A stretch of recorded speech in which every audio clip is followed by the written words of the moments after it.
Hey everyone, Derek Giddings here from the HK shooting team, and let's dive right in and take a look at this HK SP5 receiver, and let's check out what might be different on some of those really awesome cheapo clones that people like to talk about, where they can get the same thing for a lot less. Stand by. All right, here's the receiver, the SP5, HK SP5, and let's take a quick fly through and discuss some of the areas that clones can differ widely from the real deal. On many of the clones, of especially the lesser quality, you can find some really funky indexed barrels. You'll also see, if you look down, I've taken the dust cap off, but you'll also see some of the clones out there with welded cocking tubes, and that is a no-no. That makes for a big problem with accuracy. And I've seen that on several people's guns when they've showed me their guns and complained about problems. You'd be surprised, there's a lot of them out there with those welded cocking tubes.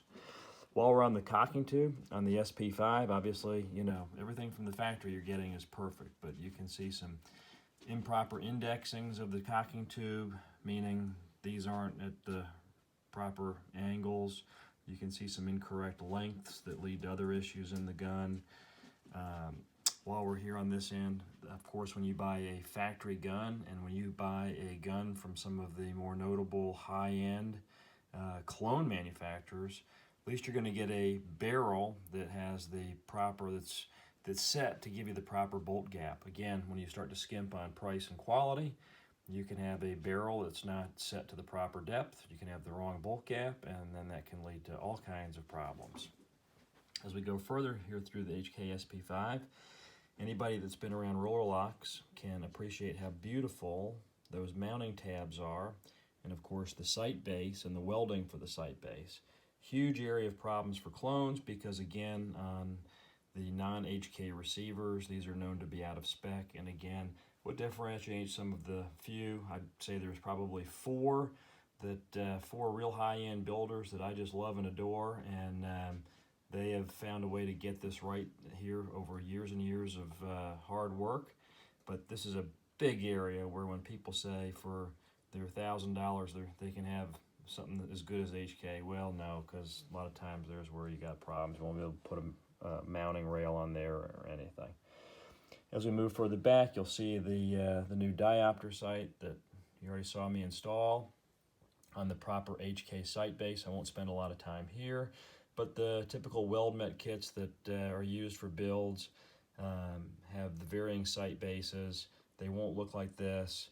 I'm not even going to go into detail on that, but what I will tell you is the non-factory sight bases can also lead to improper heights, and then therefore some sighting in issues, and having to move your sight way to one side or the other, having to have your sight higher or lower than normal.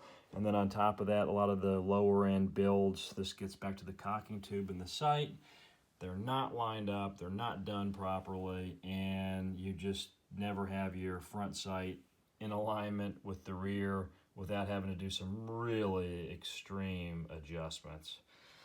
Again, fit and finish, absolutely spectacular.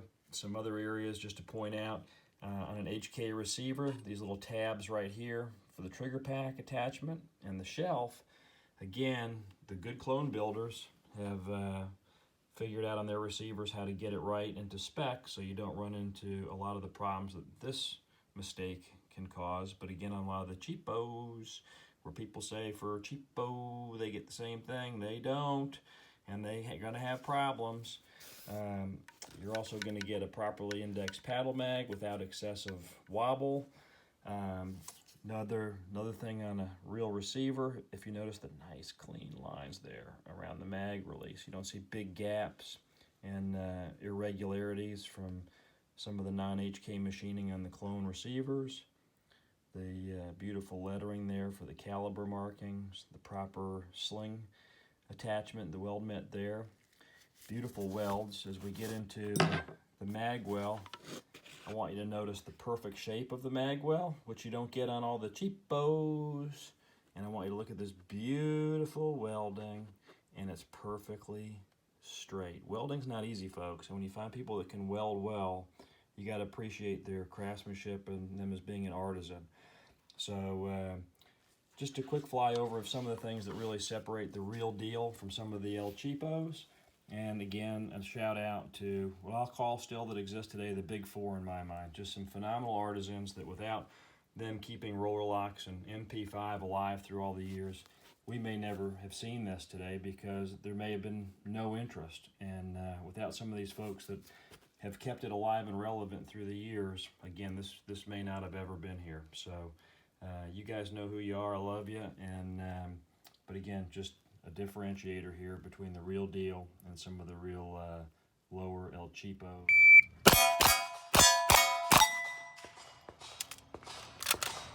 Pretty consistent shooting.